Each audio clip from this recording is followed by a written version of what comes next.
A while ago, Matt Colville put out a video, this one, about player motivations and how to engage with your players in a way to push them in the directions that you as the dungeon master would like them to go through rewards and through understanding what the core motivation of your characters and your players are and reinforcing the behaviors that you want to see through Matt had a really great idea of, handing them a card with like the quest that they had come up with. Like if they say in game, my character needs to go check out this thing, writing down, go check out that thing. And then also writing down the reward that they're going to get when they go check out that thing. So they are incentivized to go check out that thing. And that got me thinking about other ways that you could do this. And you know who else is really good at guiding players through incentives and reinforcing motivations they would like to see? Video game developers through achievements and trophies. And I thought, how could we take something like that and put it into D&D 5th edition? What is up, everybody? Welcome back to the Geek Pantheon. I am Eric, and today I'm talking about feats as rewards. So just out of the gate, you could do this one of two ways. You could, like, if you are somebody that allows feats at your table, you could continue to allow feats at your table, but then also offer them as rewards. Or you can say, you know what? The ASI levels, all you can do are ASIs. We're going to be doing something different with the feats, and then having feats be purely a reward system within your game. Either way, I think would work really well. General caveat though, this has not been play tested at a table. It might break your table, but as a dungeon master, you are in control of what the rewards are exactly. So here's my thinking on it. If you have players that really enjoy, I don't want to say just the mechanics, but if they enjoy the game of D&D, not just the storytelling aspect, not just the narrative bits, not just the role playing, but the game of Dungeons and Dragons, then I think this is a system that could really enhance their enjoyment of the game and allow you to give out some really cool rewards without really needing to do a whole lot in the moment. So the idea being that you would take, and real quick, I know that Pathfinder had an achievement system as well. I vaguely recall when I was playing Pathfinder First Edition, it being there. We didn't use it, so I don't have a strong memory of it. So if I'm just basically stealing the Pathfinder 1 achievement system, then let me know down in the comments below. I don't think I am, but yeah. So the idea being that before the start of your campaign, take a look at, the things that you think are going to be valued in the campaign. And this can be after session 0, after you talk to your players about, okay, what do you all want to do? Where do you all want to go? What type of heroes do you all want to make? What type of monsters do you want to fight? All of those questions that can be asked at session 0. And once you have that information, you have the characters' backstories and all that kind of stuff, then you can sit down and make an achievements list.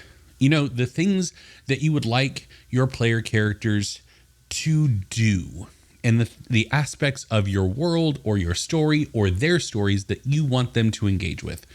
And so this can be taking somebody's backstory, and let's say, that they were separated from their brother at a young age. And so this adventurer has had her family torn from her, and one of the things that she just so desperately wants is to track down her brother.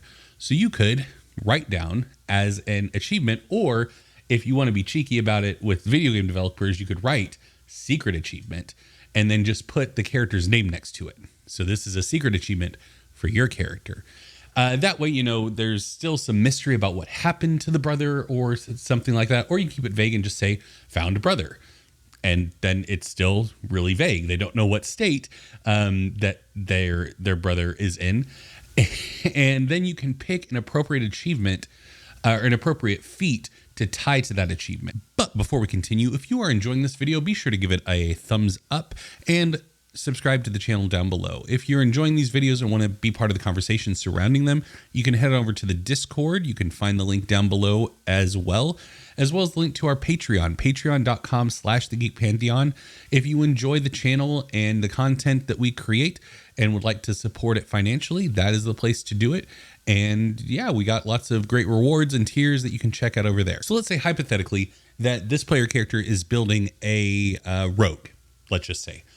And So they are not a caster. They don't have spellcasting abilities, and you decide that their brother was taken because they started showing a certain level of magical aptitude. And there's some organization that wanted to snatch up children with magical abilities and put them to some kind of nefarious use.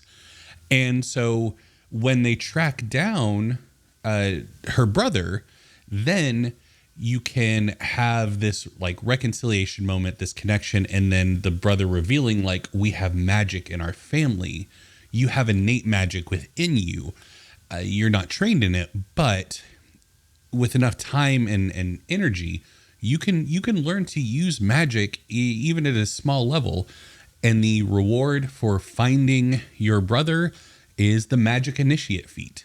And so now you get to pick one of the spellcasting classes and you get a little bit of magic to use, and it ties in thematically with and narratively with the story. And I think that could be a really cool way to unlock new abilities or enhance abilities that players already have. Because even if you, let's say they are a wizard, let's say that your player character, she is a wizard, so she can spellcast, but maybe just the organization didn't realize that she could. Or if in your world, wizards are people who learned how to do magic, but sorcerers are people that just innately can do magic, then maybe the brother was a sorcerer. And so you could alter the magic initiate feat to say, you get the magic initiate feat, but you have to take the sorcerer from the sorcerer spell list. Make sense? Hopefully makes sense. And so I think that could be a really cool way. Let's do another example. So let's say that you have a half orc player character that is, it doesn't really matter what class they are, but for the purposes of this example, let's say that they are a fighter. And you put an achievement down, and this can just be a general achievement for anyone, because you could also remove the prerequisites from the feats. But my thinking is, this is a half orc feat essentially, but you could remove that. But let's say you have an achievement where it is kill an enemy in the same round that they incapacitated one of your allies, or dropped one of your allies to 0 hit points. That's better because some spells incapacitate. So the idea being that within a round of a monster dropping one of your allies to 0 hit points, you kill them. So that's a very specific thing. It might happen early. It might happen super late. You never know. Circumstances will dictate. But this is very much akin to like an Xbox style achievement where it's, you know, this hyper specific thing that you got to try to work for. And like you could try to manufacture, but you're going to have to let one of your allies drop to 0 hit points. But anyway, when you get that, you unlock the Orcish Fury feat, which is specifically a half orc racial feat. But like I said, you can remove that if you want and just call it Fury. And you get all of the cool things that you get with Orcish Fury as a feat when you do this thing. And like I said, something like this, I think you'd be fine just writing it out. Like, you know, kill an enemy within the same round that it drops an ally to 0 hit points, Orcish Fury. Because that's the carrot, you know? That's what's going to drive them. They'll be able to look at this achievement list, because you should absolutely show it to your players. They can be like, oh, that would be a great feat to have. So I'm going to try to hopefully not like game the system, but you know, as soon as they see an ally drop, they like rush over to like avenge them.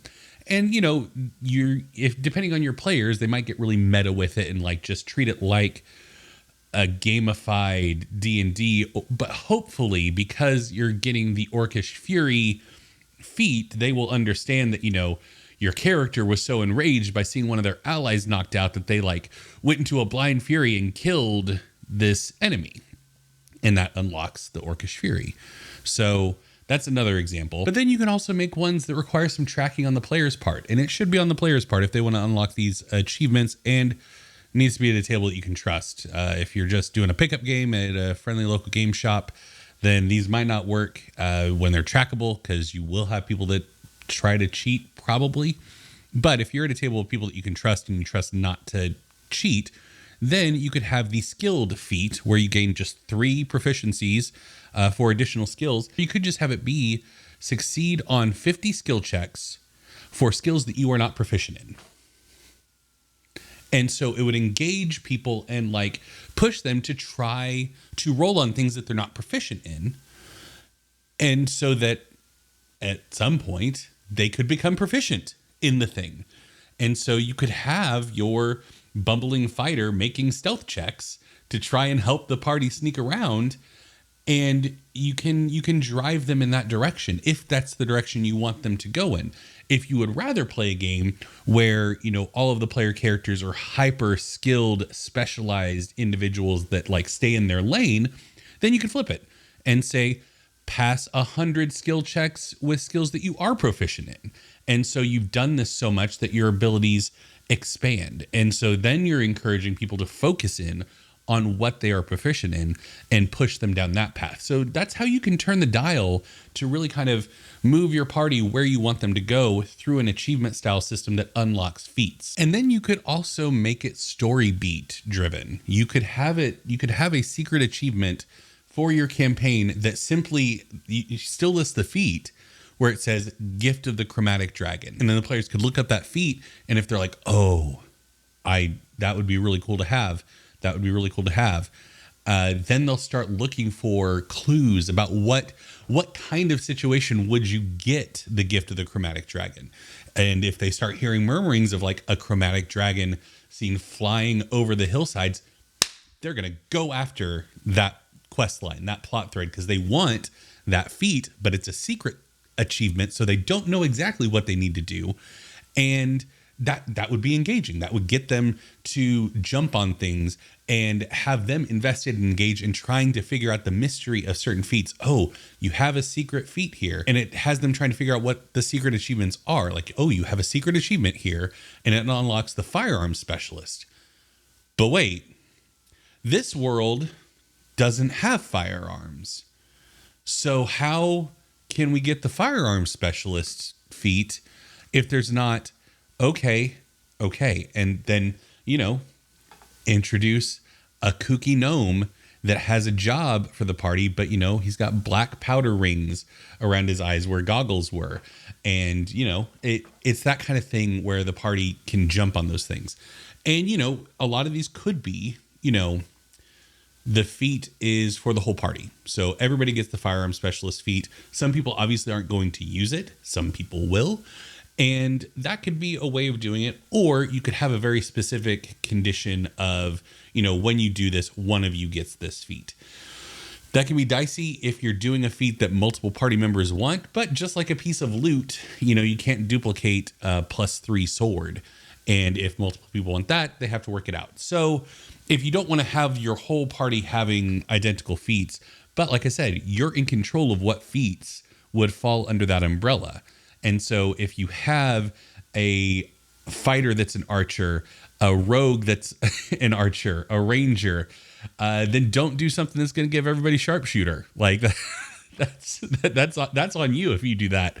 And so that's kind of my thought process here, is that you're in control of what feats are available to your players, and you're in control of what conditions have to be met for them to get it. Now, I can see how some people would think this is removing a certain level of player agency because you're not allowing them to pick the feats that they want. But I remind you, feats is an optional rule. So it's not baked into the core game necessarily, rules as written. I've never read a game where feats weren't available, but that's just me.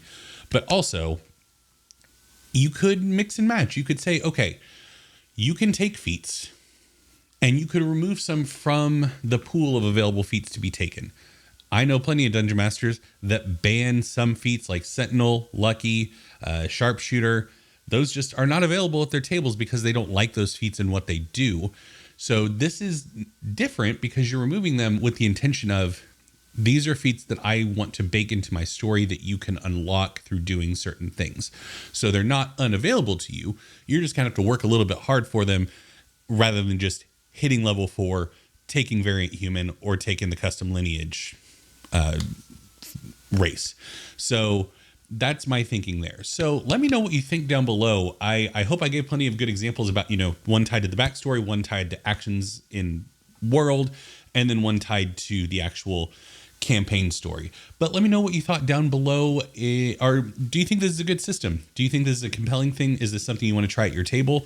Or do you think it's busted and broken and I'm a terrible person for coming up with this idea? Let me know down below. Be sure to subscribe to the channel, like the video, helps out a whole heck of a lot. Thank you all so much for watching. Now we'll see you next time.